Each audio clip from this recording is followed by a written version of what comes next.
Proper knowledge ఉండి proper research ఉండి అన్ని జాగ్రత్తగా చేసుకోగలిగితే compare to life stock either poultry dairy sheep and గోట్లో పిగర్ ఇస్ ద బెస్ట్. నాకు మార్కెటింగ్ సమస్య ఇప్పటికీ లేదు. నాకు ఇంకా 6 months కూడా ఆర్డర్స్ ఉన్నాయి. అది పిల్లలే కావచ్చు, ఫ్యాటనింగే కావచ్చు, బ్రీడింగే కావచ్చు, అన్ని విధాల. కొంతమంది ఆ బ్రీడింగ్ ఒక్కటే అమ్ముతాడు కానీ మార్కెటింగ్ నాకు ఒక బ్రీడింగ్ అన్నిటికీ డిమాండ్ ఉంది. మీట్కి కూడా డిమాండ్ ఉంది, ప్రాసెసింగ్ మీట్కి. నమస్తే, వెల్కమ్ టు మన లోకల్ ఫార్మర్. నేను సతీష్. సో ఈరోజు ఈ వీడియోలో పిగ్ ఫార్మ్ గురించి తెలుసుకునే ప్రయత్నం చేద్దాం. ఆల్రెడీ మనం గతంలో కొన్ని పిగ్ ఫార్మ్ సంబంధించిన కొన్ని వీడియోస్ చేసినాం. సో ఈ వీడియోలో ప్రత్యేకంగా గత 3-4 సంవత్సరాల నుంచి కూడా సక్సెస్ఫుల్గా పిగ్ ఫార్మింగ్ నిర్వహిస్తున్నటువంటి షూరెడ్డి గారి దగ్గరికి వచ్చాం. సో ఇక్కడ ఆయన దాదాపు 3 సంవత్సరాల పైచల నుంచి అయితే పిగ్ ఫార్మ్ అయితే నిర్వహిస్తున్నారు. సో ఎందుకు స్టార్ట్ చేయాలనుకున్నారు, ఎట్లా ఉంది ప్రజెంట్ మార్కెట్, ఎట్లా ఉంది, సో ప్రజెంట్ లాభాలలో ఉన్నదా, అసలు వీటి మెయింటెనెన్స్ ఎట్లా ఉంటుంది, ఎన్ని యూనిట్లతో స్టార్ట్ చేశారు, అసలు ఎన్ని యూనిట్లు ఉన్నాయి, అసలు ఓవరాల్గా దీని సిస్టమ్ ఎట్లా నడుస్తుంటుంది, ఎట్లా మెయింటైన్ చేస్తుంటారు, ఇట్లాంటి విషయాలన్నీ పుట్టిసారి తెలుసుకునే ప్రయత్నం అయితే చేద్దాం. మనం ప్రస్తుతం ఉన్నటువంటి ఏరియా వచ్చేసి బొడ్డు చింతలపల్లి గ్రామం, గీసుకొండ మండలం, వరంగల్ జిల్లా. సో దీన్ని నిర్వహిస్తున్నటువంటి రైతు షూరెడ్డి గారు ఉన్నారు, వారితో మాట్లాడదాం. సార్ నమస్తే అండి. నమస్తే. సో ఎప్పటి నుంచి మీరు ఈ ఫామ్ నిర్వహిస్తున్నారు, ఎందుకు దీన్ని మెయింటైన్ అంటే దీన్ని ఏర్పాటు చేయాలనుకున్నారు? నేను స్టార్ట్ చేసి 3rd year అండి. నేను యాక్చువల్గా 25 years నుంచి డైరీ ఫామ్ రన్ చేస్తూ ఉన్నాను. ఒకరోజు ఒక ఫ్రెండ్ వచ్చేసి, అన్న ఇందులో ఎంత మిగులుతుంది ఏంటని నన్ను అడిగాను. 60,000 నుంచి 70,000 మిగులుతాయి అని చెప్పిన. అన్న తర్వాత దీనికన్నా ఎక్కువ పందులలో ఎక్కువ లాభం ఉంటుందన్న, అది చేద్దాం, ఇది వేస్ట్, ఇది దాని ముందు తీసేయని అని అన్నాడు. అన్న తర్వాత నాకు ఒక ఆలోచన వచ్చింది, అన్న అతనిలో ఎంత నిజం ఉన్నది అని మనం అన్ని ఎంక్వైరీ చేసినాం. ఎవరైతే ఫామ్ రన్ చేస్తానో వాళ్ళకి అడిగి పోయినో, ఎవరైతే కట్ చేసి అమ్ముతానో సేల్స్ వాళ్ళకి అడిగి పోయినో, అగ్రికల్చర్ యూనివర్సిటీ పోయినో, ఇవన్నీ ఎంక్వైరీ చేసిన తర్వాత ఓకే ఇది వైబుల్ ప్రాజెక్ట్ చేయొచ్చు అనుకున్న తర్వాత ట్రైనింగ్కి వెళ్ళినాం ఒరిస్సా. వెళ్ళిన తర్వాత అప్పుడు మనకు ఒక కాన్ఫిడెన్స్ వచ్చింది, ఓకే మనం రన్ చేయగలమని. అప్పుడు మనం ఫండ్స్ అన్ని సమకూర్చుకొని స్టార్ట్ చేసినాం. ట్రైనింగ్ ఎక్కడ తీసుకున్నప్పుడు మీకు ఎట్లా, ఏ రకంగా కాన్ఫిడెన్స్ అనిపించింది? నేను ఒరిస్సాలో తీసుకున్నాను. కాకపోతే నేను గ్రాడ్యుయేషన్ అది ఫార్మసీ కాబట్టి ప్లస్ 25 years నాకు యానిమల్స్తో ఎక్స్పీరియన్స్ ఉన్నది. ఇంకా ట్రైనింగ్కి వెళ్తే కొత్త వ్యక్తులు పరిచయం అవుతారు, మార్కెటింగ్ కూడా తెలుస్తుంది అనే ఉద్దేశంతో నేను ఒరిస్సాలో ట్రైనింగ్కి వెళ్ళిన స్వస్తికోల దగ్గర. ఆ ట్రైనింగ్ తీసుకున్న తర్వాత ఇక్కడ స్టార్ట్ చేసుకున్నాను. సో ఎన్ని యూనిట్లతో స్టార్ట్ చేసింది? ఫస్ట్ నేను 36 mothers 5 males తో స్టార్ట్ చేసాను. అంటే 3.5 units. 3.5 units. సో అప్పటి నుంచి కూడా ఎట్లాంటి ఇబ్బందులు ఏమైనా ఫేస్ చేసిర్రా, ఎట్లా నడిపిస్తారు మీరు అప్పటి నుంచి? Compare to dairy different field. దాంట్లోనేమో పేడ తీయడం, కడగడం, పాలు పిండడం, అది రిస్క్తో కూడిన పని. శ్రమ ఎక్కువ, ఆదాయం తక్కువ. ఇందులో శ్రమ తక్కువ, మార్జిన్ ఎక్కువ. కాకపోతే దీనికి ఉండే రిస్క్ దీనికి ఉన్నది. ఇది ఆర్గనైజ్డ్ సెక్టర్ కాదు కాబట్టి మనం మార్కెటింగ్ వెతుక్కోవాలి. మన దగ్గర పశువులు రెడీ అయితేనంటే ఎవరు కొంటారు, ఏంది, ఎక్కడ మార్కెట్ అని మనం సెర్చ్ చేసుకుంటూ ఉండాలి. ప్లస్ వీటికి వ్యాధులు సంక్రమించే అవకాశాలు ఎక్కువ ఉంటాయి కాబట్టి బయోసెక్యూరిటీ చాలా స్ట్రిక్ట్గా మెయింటైన్ చేయాలి. 100కి 100% మెయింటైన్ చేయవలసిందే. ఏ మాత్రం అజాగ్రత్త ఉందంటే ఏదో ఒకరోజు దొంగోడు లెక్క మన దాంట్లో ఎంట్రీ అవుతుంది, మొత్తం నైట్ వాష్ అవుట్ అయిపోతుంది 2 daysలో. అంటే ఎట్లాంటి ఇబ్బందులు ఉంటాయి, ఎట్లాంటి వ్యాధులు రావడానికి ఛాన్స్ ఉంటుంది? మనకి గాలికుంట అంటే దానికి వ్యాక్సిన్ ఉన్నది, అది కొంచెం సర్వైవ్ కాగలుగుతాయి. కానీ classical swine fever, African swine fever అయితే అసలు సర్వైవ్ అవ్వడం చాలా కష్టం. క్లాసికల్ స్వైన్ ఫీవర్కి వ్యాక్సిన్ ఉంది, ఎవ్రీ 6 months వరకు వ్యాక్సిన్ వేయాలి. ఆఫ్రికన్ స్వైన్ ఫీవర్ వ్యాక్సిన్ లేదు, దానికి బయోసెక్యూరిటీ ఒకటే మందు. దానికి ఎట్లా ప్రివెంట్ చేయడానికి ఏం లేదు, అందుకే రిస్ట్రిక్టెడ్ ఎంట్రీ ఉండాలి. మనం కూడా షెడ్ని నీట్గా క్లీన్ చేసుకోవాలి, శానిటైజర్స్ స్ప్రే చేయాలి, షెడ్లో కూడా ఫ్రీక్వెంట్గా నీట్నెస్ మెయింటైన్ చేయాలి. అదే దానికి మందు. అయితే మీరు 3.5 ఇంట్లతో స్టార్ట్ చేసినారు కదా, సో అప్పుడు ఎక్కడి నుంచి తెచ్చుకొని మీరు స్టార్ట్ చేసుకున్నప్పుడు? నేను పంజాబ్ నుంచి తెచ్చిన బ్రీడింగ్. ఎట్లాంటి బ్రీడ్ ఎంచుకున్నారు మీరు అప్పుడు? నేను ప్యూర్ లాడ్జ్వేట్ యాక్షరే తెచ్చుకున్నాను. ఎందుకంటే ఫార్మింగ్ అదే సూటబుల్ అవుతుంది. డ్యూరాక్ ఉంటుంది, ల్యాండ్ రేజ్ ఉంటుంది, కానీ ఫార్మింగ్ అవి పనికిరావు. మనకి ఫార్మింగ్కి మాత్రం లాడ్జ్వేట్ యాక్షరే సూటబుల్ అవుతుంది. మార్కెట్లో డిమాండ్ కూడా మంచిగా ఉంటుంది దానికి? డిమాండ్ కూడా ఓకే, నో ప్రాబ్లం. మీ దగ్గర అంటే దాదాపు 3 సంవత్సరాలు అవుతుంది, ఇప్పటివరకు చాలా యానిమల్స్ పిగ్లెట్స్ చాలా తీసుకోవచ్చు. సో ఎక్కడ మార్కెట్ ఎట్లా నడుస్తుంది, ఎంత ఇది 5th batch నేను ఇప్పుడు నా దగ్గర ఉంది. ఆల్రెడీ 4 batches సేల్ చేసేసిన. ఇప్పుడు ఎవరైతే కొత్తగా రైతులు పెడతారో ఫార్మ్స్ బ్రీడింగ్కి తీసుకెళ్తారు, కొన్ని మెడికల్ రీసెర్చ్కి పోతున్నాయి, కొంతమంది ఫ్యాటనింగ్ చేసి అమ్ముకునే వాళ్ళు తీసుకెళ్తారు. 2 batches నేనే ఫ్యాటనింగ్ చేసి నాగాలాండ్ తీసుకెళ్లే బ్రోకర్స్కి ఇచ్చేసిన. ఫీమేల్స్ ఇక్కడ అమ్ముడుపోతున్నాయి. అట్లా ఫీమేల్స్ అంటే బ్రీడింగ్కి పోతున్నాయి. ఓకే. ఎంత ఇన్వెస్ట్మెంట్ స్టార్ట్ చేసింది మీరు అప్పుడు? 3.5 స్టార్టింగ్ ఇన్వెస్ట్మెంట్ వచ్చేసి షెడ్కి workers room, feed room, current, basic amenities plus breeders, వాటి 1 year మెయింటెనెన్స్ అన్ని కలిపి నాకు 70 lakhs అయినాయి. 70 లక్షలు 70 lakhs 1 year మెయింటెనెన్స్ కలిపి ఫీడ్తో సహా. అంతా కలిపి. అప్పుడు ఇంత పెద్ద షెడ్ వేసుకున్నారా లేకపోతే ఏమన్నా దశల వరకు పెంచుకున్నారా? ఫస్ట్ ఇది వేసిన ఒక 3 months లోనే యానిమల్స్ డెలివరీకి రావడం స్టార్ట్ అయింది. అవి చూస్తే సగం షెడ్కి అవే కనపడతాయి. వీటి పుట్టిన పిల్లలు ఎక్కడ పెట్టాలి, సరిపోదని చెప్పేసి ఎమ్మటే ఎక్స్టెన్షన్ చేసిన. సో ఇప్పుడు ఎంత విస్తీర్ణంలో ఉంటుంది షెడ్? ఇప్పుడు ఈ షెడ్ వచ్చేసి 6,600 square feet షెడ్ ఉంటుంది. అంటే స్క్వేర్ లాగా వేసుకున్నారా లేకపోతే పొడవు వెడల్పులు వేరు వేరు ఉంటాయి? ఈస్ట్ వెస్ట్ డైరెక్షన్ లో ఉండాలి. నాకు నార్త్ ఈస్ట్ డైరెక్షన్ లో లెంత్ ఎక్కువ ఉంది కాబట్టి దాన్ని టైం లేదు మనం లేట్ చేయడానికి, ఏమంటే దాన్ని సైడ్ కి ఎక్స్టెన్షన్ చేసినాను. అంటే షెడ్ సైజ్ ఎంత ఉందని అనుకుంటే మనం ఎంత సైజ్ అనుకోవచ్చు? 6,600 square feet ఉంటుంది. 3.5 units కి సరిపోతుంది. ఇంకా ఒక్కోసారి టైట్ అవుతుంది. ఏమన్నా దగ్గర మార్కెటింగ్ లేట్ అయింది అనుకోండి, 1 month 1.5 month షెడ్ టైట్ అయిపోతుంది. అందుకే నేను ఎప్పుడు షెడ్ టైట్ కానీ ఎట్లుంటే ఏమైతే డిసీజ్ వచ్చే అవకాశం ఎక్కువ ఉంటుంది. యానిమల్ ఎప్పుడు ఫ్రీగా ఉండాలి, స్ట్రెస్ తోని ఇరుకు ఉండకూడదు అంటాను. సో మెయింటెనెన్స్ ఎట్లా ఉంటుంది మరి? పిగ్లెట్స్ పుట్టిన తర్వాత కానీ లేకపోతే మీరు తెచ్చుకున్న తర్వాత నుంచి కానీ ఎట్లా మెయింటైన్ చేసారు మీరు? అంటే జనరల్గా ఫీడ్ తోటే నడిపిస్తున్నారు? ఫీడే వాడుతున్నారు. ఫీడ్ వాడితే మనకి స్టార్టింగ్ లో ఖర్చు అనిపిస్తుంది, కానీ ఫైనల్ గా చూస్తే ఫీడ్ తో వాడిన ఫామే విన్ అవుతుంది. హోటల్ వేస్ట్ వాడడం వల్ల ఫీడ్ కాస్ట్ తక్కువ అనిపిస్తుంది. దానికి కలెక్షన్కి మనిషి కావాలి, ఒక వెహికల్ కావాలా, ఒక లేబర్ కావాలి, ప్లస్ దానికి ఫీడ్తో మెయింటైన్ చేస్తే 6.5 నుంచి 7 months లో 100 kg గెయిన్ అయిపోతుంది. అదే హోటల్ వేస్ట్ అయితే 9 to 10 months పడుతుంది. ఎందుకంటే న్యూట్రిషియస్ ఫుడ్ టైం కూడా ఎక్కువ తీసుకుంటుంది, ప్లస్ డిసీజ్ అటాక్ అవడానికి అవకాశం ఎక్కువ ఉంటుంది. మళ్ళీ ఒకవేళ మనం బ్రీడింగ్కి వాడుతున్నాం, ఆ పిల్లలకి పాలు లేకపోవడం, తక్కువ పిల్లలు రావటం, లేకపోతే పుట్టిన పిల్లలు మన వీక్నెస్గా పుట్టడం, లో వెయిట్తో పుట్టడం, అట్లా ప్రాబ్లం ఉంటుంది. అట్లాంటప్పుడు మోటాలిటీ కూడా రావడానికి ఛాన్స్? మోటాలిటీ కూడా 100% ఉంటుంది. మనకి ఎంత పిల్ల బాడీ ఎక్కువ వెయిట్తో పుడితే అంత బ్రతికే ఛాన్సెస్ ఎక్కువ ఉంటాయి పిల్లలకి. అట్లా సో అయితే మీరు కంప్లీట్ ఫీడ్తో మెయింటైన్? కంప్లీట్ ఫీడ్తోనే. మీరు తెచ్చుకున్నప్పుడు ఎన్ని నెలల వయసున్నప్పుడు తెచ్చుకున్నారు మీరు? అప్పుడు నేను రెడీ టు క్రాస్ తీసుకొచ్చిన. నేను ఏ రోజైతే యానిమల్ దిగినాయో కరెక్ట్గా మన నెక్స్ట్ ఇయర్ అదే రోజు నా యానిమల్స్ ఫస్ట్ బ్యాచ్ మొత్తం సేల్ చేసి ఇంక్లూడింగ్ ఫ్యాటనింగ్ యానిమల్స్తో సహా. అయితే మనం దీంట్లో ఫస్ట్ ఇన్కమ్ ఎప్పుడు తీసుకోవచ్చు? ఎన్ని నెలల తర్వాత తీసుకోవచ్చు? 1 year వెయిట్ చేయాలి కంపల్సరీ. ఒకవేళ లేదు మనకి ఇన్కమ్ తొందరగా కావాలంటేనేమో పిల్లల్ని అమ్మేసుకోవచ్చు. పిల్లల్ని అమ్ముకునేదంటే మనకు వచ్చే ప్రాఫిట్ని అవతలడికి 50-50 షేర్ చేసిన టైంలో పచ్చికాయలు కోసి పాకానికి రాకతలకి అమ్ముకున్నట్టు. అదే మనం 100 kg వచ్చిందాక వెయిట్ చేసి మంచి రేటుకు మార్కెటింగ్ చేసుకోగలిగితే ప్రాఫిట్ ఉంటుంది. మీరు ఇప్పటి వరకు 4 batches అయిపోయింది, 5th batch ఇది. సో ఎట్లా అనిపిస్తుంది మీకు ఈ ఫార్మింగ్ పైన? అంటే చాలా వరకు బయట కొత్త విట్నోళ్ళు కానీ లేకపోతే ఆల్రెడీ కొంచెం సంవత్సరం అటు అవుతున్న వాళ్ళు కూడా అటు మెయింటైన్ చేయలేక ఇటు మార్కెటింగ్ చేసుకోలేక ఇబ్బందులు పడుతున్నట్టు కనిపిస్తుంది. సో మీకు ఎట్లా అనిపిస్తుంది? అంటే ఇందులో చాలా ప్రాబ్లమ్స్ ఉన్నాయి ఫెయిల్ కావడానికి పబ్లిక్. ఫస్ట్ ఆఫ్ ఆల్ ఏంటంటే ఎవరైతే సాఫ్ట్వేర్ జాబ్ చేస్తారో లేదా వేరే బిజినెస్ చేస్తారో వాళ్ళు సెకండరీ ఇన్కమ్ ఎక్స్పెక్ట్ చేసి వాళ్ళు ఇన్వెస్ట్ చేస్తారు. ఎవరో ఒకరిని అక్కడ ఫామ్ దగ్గర పెడతాను. వాళ్ళు ఫామ్ దగ్గర విన్న వాళ్ళు ఎక్కువ ఎక్స్పెక్ట్ చేయడం, ఏదో వస్తాను ఆశలు కనడం, దాన్ని టైంకి మెయింటైన్ చేయకపోవడం, labour problem, feed management problem, తర్వాత ఇట్లాంటి సమస్యలు కానీ హెల్త్ ఇష్యూస్ తెలియదు ఏమొస్తాయని. సాఫ్ట్వేర్ వాళ్ళకి వీటికి లైఫ్ సైన్స్ గురించి తెలియదు, అవగాహన లేక పిల్లలు మోర్టాలిటీ రావడం, మళ్ళీ ఇవన్నీ చేసిన తర్వాత మనం ఎక్కడ అమ్ముకోవాలో తెలియదు. మెయిన్ ఫార్మర్ ఎక్కడ ఫెయిల్ అవుతారంటే ప్రొడ్యూస్ చేస్తాడు కష్టపడి, రూపాయి ఎక్కువ తక్కువ వడ్డీకో బ్యాంకులోనో అదో ఏదో తెచ్చుకుంటాడు చేస్తాడు, మార్కెటింగ్ చేసుకునే కారణం ఫెయిల్ అవుతాడు. అక్కడ యూనిట్ సిక్ అవుతుంది. మెయిన్ ఫార్మర్ సక్సెస్ కావాలంటే ఫామ్లో పెంచిన దానికన్నా మార్కెట్ మీద గ్రిప్ ఎక్కువ ఉండాలి, అప్పుడు 100% సక్సెస్ అవుతుంది ఫార్మర్. సో మీకు మార్కెటింగ్ సమస్య అయితే ఇబ్బంది ఎప్పుడు లేదు? నాకు మార్కెటింగ్ సమస్య ఇప్పటికీ లేదు. నాకు ఇంకా 6 months కూడా ఆర్డర్స్ ఉన్నాయి. అది పిల్లలే కావచ్చు, ఫ్యాటనింగే కావచ్చు, బ్రీడింగే కావచ్చు, అన్ని విధాల. కొంతమంది ఆ బ్రీడింగ్ ఒకటే అమ్ముతాడు కానీ మార్కెటింగ్ నాకు ఒక బ్రీడింగ్ అన్నిటికీ డిమాండ్ ఉంది. మీట్కి కూడా డిమాండ్ ఉంది, ప్రాసెసింగ్ మీట్కి.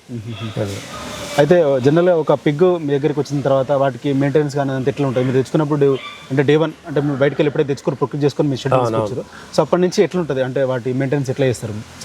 ఫస్ట్ ఏదంటే మనం అన్ని డివార్మింగ్ చేసుకున్నాం, వాటికి అన్ని లివర్ టానిక్ అవన్నీ వాడేసి ఫీడ్ అంతకుముందు వాడు ఏ ఫీడ్ మెయింటైన్ చేసినా మనకు తెలియదు. మన వాతావరణానికి అన్ని అలవాటు పడడానికి ఒక 1 month పట్టింది.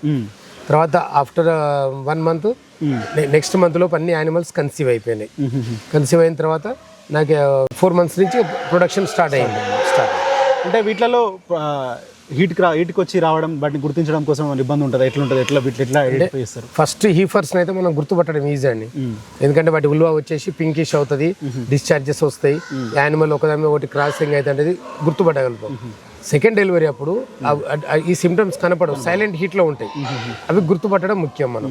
అదేంటంటే అది బై ఎక్స్పీరియన్స్ తోనే, బై ప్రాక్టికల్ ట్రైనింగ్ తోనే రావాలి అది. అయితే సాధారణంగా జనరల్గా ట్రైనింగ్ తీసుకుంటే ఆడ అంటే మామూలుగా కామన్గా బయట చాలా వరకు ట్రైనింగ్ తీసుకుంటారు. సో ఆడ సఫిషియెంట్ నాలెడ్జ్ వస్తుందా లేకపోతే ఎట్లా ఉంటుంది?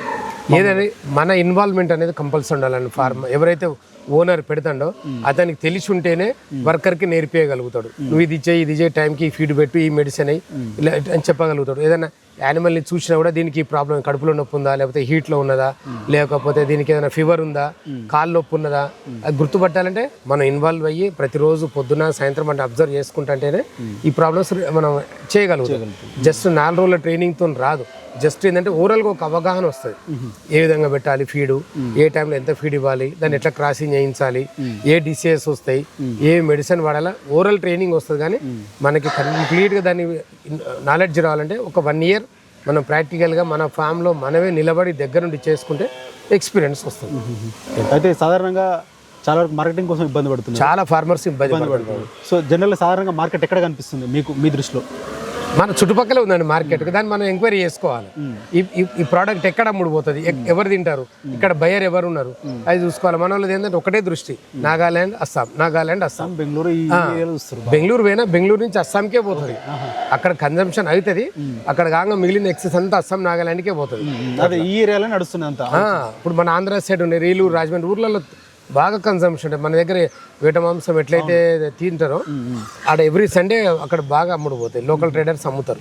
అట్లా అంటే బల్క్గా ఒకటేసారి ఎక్కువ లార్జ్ స్కేల్లో అంటే మీలాగా ఫార్మ్ మెయింటైన్ చేస్తారు, లార్జ్ స్కేల్లో అమ్ముకోవాలనుకుంటే బెస్ట్ మార్కెట్ ప్లేస్ అంటే ఇక్కడ ఏమని సజెస్ట్ చేయొచ్చు జనరల్? అంటే వాళ్ళు ఎక్కడైతే ఎస్టాబ్లిష్ చేస్తారో దాని లొకాలిటీని బట్టి ఉంటుంది అంతే. బాగా ఇంటీరియర్ అనుకో ఊర్లలో కష్టం, అదే కొంచెం సిటీ దగ్గర ఉంది అనుకో మనం ఓపెన్ చేసుకోవచ్చు. ఏదైనా అవుట్లెట్ ఓపెన్ చేసుకున్నా కానీ అమ్మడానికి అవకాశం ఉంది. ఇప్పుడు హైదరాబాద్ ఉంది, మన అవుట్లెట్ ఓపెన్ చేసుకుంటే పెట్టగలం.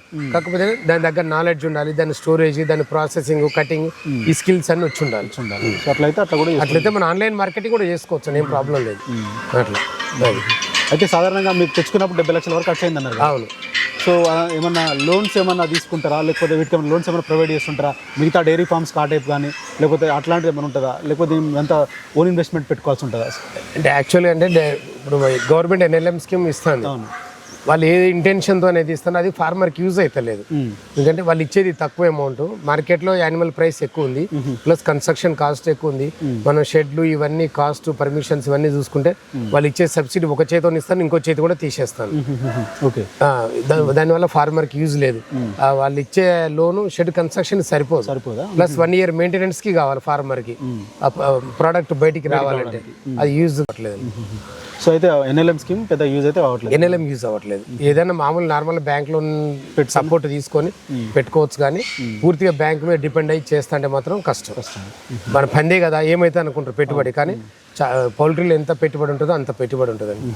షెడ్ కానీ బట్ దాన్ని హౌసింగ్ కానీ ఫీడింగ్ కానీ 1 yearకి మనం ఓపిక పట్టాలి.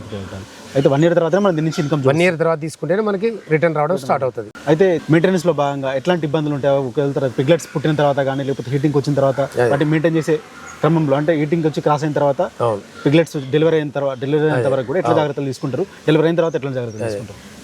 ఫస్ట్ మనం ప్రాపర్గా దాన్ని క్రాసింగ్ చేయించాలండి యానిమల్ని. ఎప్పుడైతే యానిమల్ హీట్కి వస్తుందో స్టార్టింగ్ స్టేజ్లో చేయకూడదు. దాని యొక్క హీట్ వచ్చేసి 48 hours ఉంటుంది. ఫస్ట్ 12 hours వదిలేయాలి, లాస్ట్ 12 hours వదిలేయాలి. మధ్యలో ఉన్న 24 hours కరెక్ట్గా క్రాసింగ్ చేయించాలి. మేల్ హెల్దీగా ఉండాలి.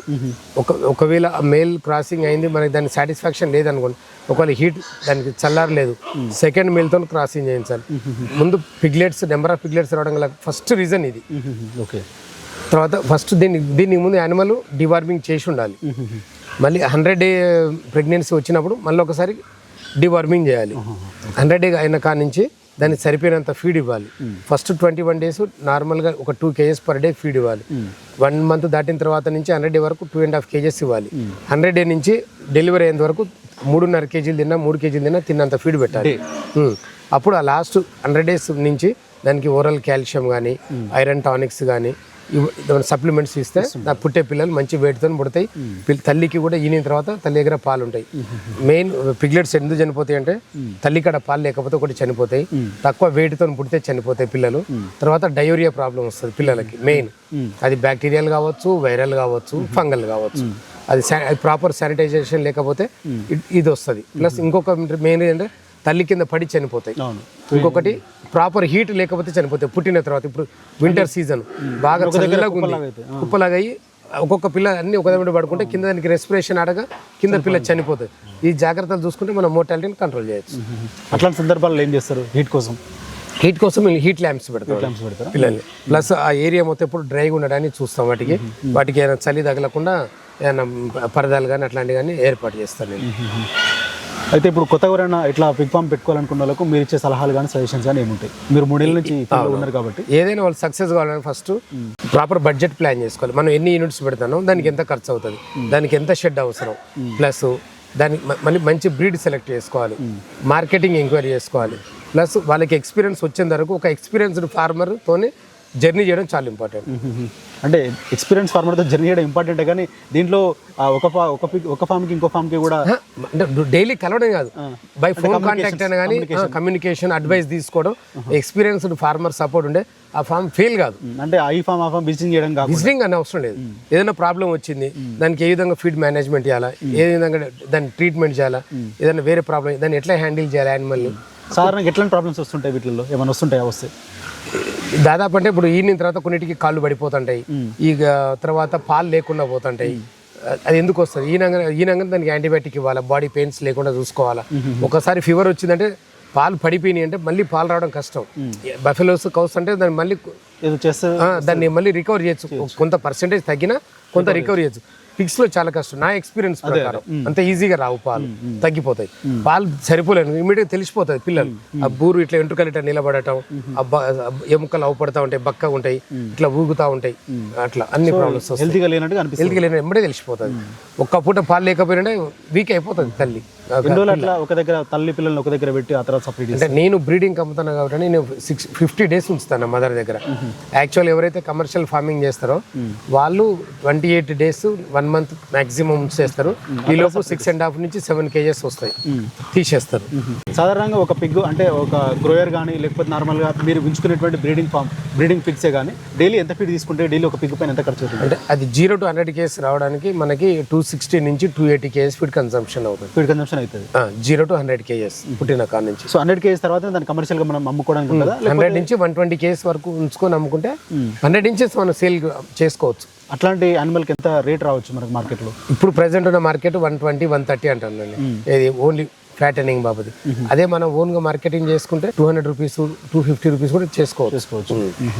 సో మీకు ఈ ఫామ్ పైన అంటే నడిపిస్తున్నారు కదా 3 నుంచి, ఎట్లా అనిపిస్తుంది ఓవరాల్ గా మీకు? దీన్ని అంటే మెయింటైన్ చేసుకుంటే ఏమన్నా ఇబ్బంది అనిపిస్తుందా? ఓవరాల్ గా సాటిస్ఫాక్షన్ తోటి ఉన్నారా? ఇది బడ్జెట్ ఎక్కువైంది అనిపిస్తుందా? ఎట్లా అనిపిస్తుంది? అంటే మనం ప్రాపర్ నాలెడ్జ్ ఉండి ప్రాపర్ రీసెర్చ్ ఉండి అన్ని జాగ్రత్త చేసుకోగలిగితే compare to life stock, either poultry, dairy, sheep and goat లో ఫిగర్ ఇస్ ద బెస్ట్. కాకపోతే మార్కెటింగ్ చూసుకుంటే మేజర్ మార్కెటింగ్ మన మీద మనకి కాన్ఫిడెన్స్ ఉండాలి. ఈ బండి మనం డ్రైవ్ చేయగలం చిన్న మన దగ్గర కాన్ఫిడెన్స్ ఉండాలి. ఫస్ట్ మనం కాన్ఫిడెన్స్ కోల్పోయినాం అనుకోని కొలాప్స్ అవుతుంది. ఎందుకంటే ప్రతి business up and down common అని ఫ్లక్చుయేషన్ వస్తాయి. ఎప్పుడు స్ట్రైట్ లైన్లో ఎప్పుడు మార్కెట్ ఎప్పుడు జర్నీ కాదు. అది మార్కెట్లో అప్ అండ్ డౌన్ కామన్. అది తట్టుకొని నిలబడగలగాలి. కనీసం మనం మార్కెట్లో సక్సెస్ కావాలంటే ఒక 3 years నిలబడగలగాలి. నిలబడితే పలానా దగ్గర ఫామ్ ఉంది, పలానా దగ్గర యానిమల్స్ ఉంది, మనం 10 మంది తెలుస్తుంది, 10 మంది ట్రేడర్స్ పరిచయం అవుతారు. ఒకరు కాకపోతే ఒకరు మన దగ్గరకు వస్తారు. దీంట్లో లోటుపాట్లు కూడా తెలుస్తాయి. అట్లా మనం ఇవాళ పెట్టిన రేపు తీసేస్తే మార్కెట్లో వ్యానిష్ అవుతుంది. పెట్టింది తెలియదు, తీసేసి తెలియదు ఎవరికి. అంటే ఇప్పటివరకు మీరు పెట్టిన ఇన్వెస్ట్మెంట్ రిటర్న్ తీసుకున్నారా? తీసుకుంటే ఎన్ని సంవత్సరాలు పెట్టిందానికి? నా ఇన్వెస్ట్మెంట్ 1.5 years వచ్చేసి. 1.5 years వచ్చేసి. సో ఇప్పుడు జనరల్ సాధారణంగా ఒక సంవత్సరానికి చూసుకున్నా కానీ లేకపోతే ఒక నెలకు తీసుకున్నా కానీ ఎంత ఇన్కమ్ తీసుకుంటారు? దీని మీద తీసుకుంటే ఎంత తీసుకోవచ్చు? అంటే డైరీ మాదిరిగా ఇప్పుడు మన నెల బిల్లు రాదు. మనం 2 monthsకు 3 monthsకు అట్లా సేల్ చేస్తూ ఉంటాం పీరియాడికల్గా. యావరేజ్ వచ్చేసి 40% మనం ప్రాఫిట్ తీసుకోవచ్చు. మన టోటల్ సేల్స్లో మన 60% మెయింటెనెన్స్ పైన 40% తీసుకోవచ్చు. ఏది అని మనం జాగ్రత్తగా చేస్తే లేకపోతే నష్టాల్లో కూడా వెళ్ళిపోవచ్చు. సో మీకు ఇన్ని యానిమల్స్ మెయింటైన్ చేస్తున్నందుకు ఎంతమంది వర్కర్లు అవసరం ఉంటున్నారు? మీరే చేసుకుంటున్నారు? అంటే ఇద్దరు మనుషులు పనిచేస్తారు. వాళ్ళకి ఎట్లాంటి పనులు ఉంటాయి డేలో? Day 1 ఫస్ట్ ఉదయం లేవగానే ఫస్ట్ అంతా యానిమల్స్ అన్నీ ఒకసారి చెకప్ చేస్తారు. ఏదైనా సిక్ ఉందా ఏందో అని చూసుకొని అయిపోయిన తర్వాత షెడ్ అంతా క్లీనింగ్ చేస్తారు. క్లీనింగ్ చేసిన తర్వాత ఫీడ్ ఇస్తారు. తర్వాత వాళ్ళు వెళ్ళి రెస్ట్ తీసుకుంటారు. ఏదైనా యానిమల్ హీట్లో నేను వాటిని క్రాసింగ్ చేపిస్తారు. ఏదైనా డెలివరీకి ఉన్నాయి వాటిని రూమ్స్కి షిఫ్ట్ చేస్తారు.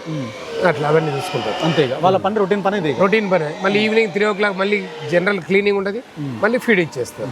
అయితే దీంట్లో కొంత వర్కర్లు దొరకట్లేరని సమస్య కూడా బాగా కనిపిస్తుంది. అవును. సో అట్లాంటి సమస్య మీరు ఏమైనా ఫేస్ చేసారా? ఎట్లా ఉంది అది మన వర్కర్ని హ్యాండిల్ చేసేదాన్ని బట్టి మనం వాళ్ళని మంచిగా చూసుకుంటే ఉంటారు, ఏం ప్రాబ్లం లేదు. మనం అదే హార్ష్గా ఉన్నాం అనుకో వాడు వాళ్ళు చేస్తారు, నెల రోజులకు 2 నెలలకు వెళ్ళిపోతూ ఉంటారు. ఆ ట్రాక్ దొరికే వరకు ఇబ్బంది. ట్రాక్ దొరికిందంటే ప్రాబ్లం లేదు. అంటే మీకు ఇక్కడ పనిచేసేంత స్థానికంగా ఉన్నటువంటి వాళ్ళని పెట్టుకున్నారా? స్థానికంగా ఉన్న వాళ్ళు ఉండే కదా, వాళ్ళు బాగా తాగుడుకు అలవాటు అయ్యి టార్చర్ పెడితే వాళ్ళని తీసేసి బీహారీస్ యూపీ వాళ్ళని తీసుకొచ్చుకుంటాం. అంటే దీనికి సెట్ అవుతారా? అంటే వాళ్ళు సెట్ అవుతారు. మనం వాళ్ళకి కూడా అట్లాంటి అట్మాస్ఫియర్ కల్పిస్తాను. వాళ్ళకి ఎట్లాంటి ప్రెషర్ లేకుండా ఇబ్బంది కలగకుండా అన్ని విధాలుగా చూసుకుంటాను. హౌసింగ్ కానీ ఫుడ్ కానీ అన్ని షెల్టర్ శాలరీస్ మంచిగా చూసుకున్నా కాబట్టి వాళ్ళకి సెట్ అయిపోయింది. ఫైనల్గా చెప్పండి, ఎవరైనా కొత్తగా అంటే ఆల్రెడీ ఇంతకుముందు మాట్లాడుకున్నాం. సో ఫార్మింగ్ సరిగ్గా చేయాలంటే ఎన్నింటితో స్టార్ట్ చేసుకోవచ్చు, వాళ్ళు ఎన్ని రోజుల్లో దాని నుంచి ఇన్కమ్ తీసుకోవచ్చు, సో ఎట్లా మార్కెట్ చేసుకోవచ్చు, అంటే వాళ్ళు ఓవరాల్గా వాళ్ళు దాని నుంచి సక్సెస్ఫుల్గా ఫార్మింగ్ చేయాలంటే ఏం చేయొచ్చు? ఫస్ట్ సక్సెస్ కావాలంటే దాని గురించి ఎంక్వైరీ చేయాలి. సబ్జెక్టు మనం ఏ లొకాలిటీలో పెడతాను. ఫస్ట్ మన selection of the site is 30% success. అది మన సిటీ దగ్గరలో పెడుతున్నామా లేదా ఇంటీరియర్లో పెడుతున్నామా ఎక్కడ పెడతాను కాకుండా ఫస్ట్ ప్రాపర్ సైట్ సెలెక్షన్ చేసుకోవాలి. దాని కరెంటు వాటరు రోడ్డు ఫెసిలిటీ చూసుకోవాలి. తర్వాత ప్రాపర్ బ్రీడు, తర్వాత ఫండ్స్ కూడా 1 year సరిపోయే ఫండ్స్ బ్యాకప్ మన దగ్గర ఉండాలి. ఇవాళ వస్తే రేపు ఇస్తాడు ఎవరో ఇస్తాడు అనేది ఎదురు చూడే పరిస్థితి ఉండదు. 1 year బ్యాకప్ ఖచ్చితంగా ఉండవలసిందే. తర్వాత ప్రాపర్ హౌసింగ్ ఉండాలి. తర్వాత మెయింటెనెన్స్ కరెక్ట్గా ఉండాలి. తర్వాత మనం మార్కెటింగ్ చేసుకునే కెపాసిటీ ఉండాలి. మార్కెట్ కూడా సైమల్టేనియస్గా రీసెర్చ్ చేసుకోవాలి మనం. అట్లా అంటే ఎన్నింటితో స్టార్ట్ చేసుకుంటే సఫిషియెంట్గా? Depending upon the capital. అంతే క్యాపిటల్. మినిమం 1 year స్టార్ట్ చేయాలంటే మన దగ్గర 20 లక్షల రూపాయలు ఉండాలండి. సంవత్సరం వరకు మెయింటైన్ చేయాలంటే ఒక యూనిట్కి 20 లక్షలు పక్కా ఉండవలసింది. అట్లయితేనే దాన్ని ఆ 20 లక్షలలో breeders, shed, 1 year maintenance, current, medicine, labour ఇవన్నీ వస్తాయి. సాధారణంగా ఒక యూనిట్ ఎంత దొరుకుతుంది ఇప్పుడు మార్కెట్లో? నేను ప్రజెంట్ వచ్చేసి ఈచ్ యానిమల్ 35,000తో నమ్ముతాను. 3,85,000. 3,85,000. 10+1 10 ఫీమేల్స్ 1 మేల్. 385. అవును. సో ఇదే రకంగా నడుస్తుంది మార్కెట్ యూనిట్ బ్రీడింగ్ కోసం. సో మంచి బ్రీడ్ సెలెక్షన్ ఎట్లా చేసుకుంటారు? ఏమేమి చూసి బ్రీడ్ ఎంపిక చేసుకుంటారు? ఫస్ట్ యానిమల్ లెంతీ ఉండాలి, పొడవు ఉండాలి. తర్వాత దాని ఫాదర్ మదర్ క్యారెక్టర్ మంచిగా ఉండాలి. లిటర్ సైజ్ మంచిగా ఉండాలి ఫాదర్ మదర్ది. మినిమం 14 నిపల్స్ తక్కువ కాకుండా ఉంటే మనకు వచ్చే పిల్లల సంఖ్య ఎక్కువ ఉంటుంది. ప్లస్ మన కంటిన్యూస్ డిసీజెస్ లేకుండా ఉండాలి. బ్రూసెల్ అట్లాంటివి బ్రూసెల్లా ఉన్నాయి అనుకోని అబార్షన్స్ అయిపోతాయి. మనకి ప్రీమెచ్యూర్డ్ పిగ్లెట్స్ అయిపోతే అవన్నీ కల్లింకే పోతే ఫీడ్ ఫార్మింగ్ సక్సెస్ కాదు. ఒక షెడ్ లేకపోతే ఒక షెడ్లో ఒక యూనిట్ 10 యానిమల్స్ అనుకుంటే, ఒక యూనిట్ అనుకుంటే వాటికి ఒక నెలకి ఎంత ఖర్చు అవుతుంది? ఒక నెలకు ఒక యానిమల్కి వచ్చేసి per day 2.5 kgs. Present market rate 30 rupees per KG ఉంది ఫీడ్.